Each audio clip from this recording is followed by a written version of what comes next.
আসসালামু আলাইকুম। আমি রান্না করব করলার ঝোল। তো এখানে নিয়ে নিয়েছি একটু হলুদ আর একটু লবণ। এখানে করলাটা ভালোভাবে মিশিয়ে নেব।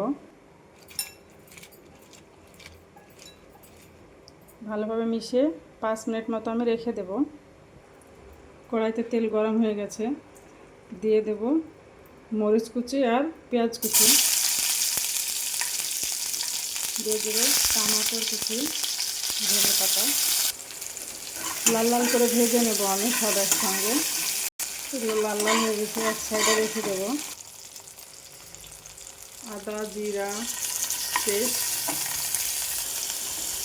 ধনিয়া পাউডার, করলাতে লবণ হলুদ আমার মিশানো আছে, সেই জন্য কড়াইতে আমি হলুদ আর লবণ দেব না। মশলাটা কষানো কমপ্লিট হয়ে গেছে, দিয়ে দেব হলুদ লবণ মাখানো করলাটা।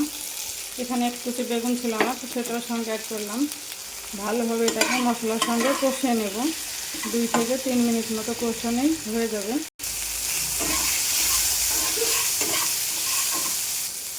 করলাটা কষানো কমপ্লিট। এবার দিয়ে দেব পানি।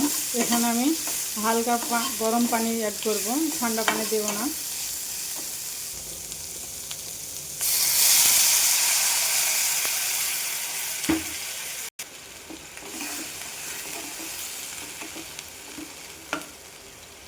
একটু ঢেকে দেব, দেখে নেব একটু সিদ্ধ হয়েছে কি না।